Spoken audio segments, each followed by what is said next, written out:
ما أعتقد أكو أحد ما يحب البوتيتا، كنا نحبها بكل أشكالها. اليوم سويت لكم سناك صحي وسريع وطيب كلش، والحلو بهاي الوصفة سريعة والكل يقدر يسويها، والمكونات متوفرة بكل بيت هالمرة من صدق يعني.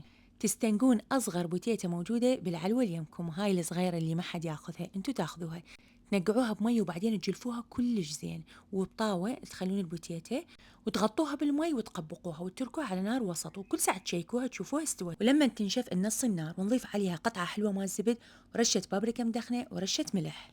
واكو هواي راح يكتبوا لي شلون تاكلين البوتيتا هي والقشر، راح اكتب لكم الفوائد العظيمة مالتها بالتعليقات، وزينوها بالاخير بشبنت راح ينطي نكهة كلش طيبة. وهيجي اكلة طيبة تكمل ويا صلصات هلو، صلصة تكساس محبوبة الجماهير اللي طعمها يجنن، وصلصة الستيك صاص، والصلصة الألمانية اللي طعمها يكون مميز وغريب، والكاتشب همينة محبوب الجماهير لونه وقوامه يخبل. لا تنسون تسوون هاي الوصفة وانتم تشوفون مباراة كأس العالم. وعوافي.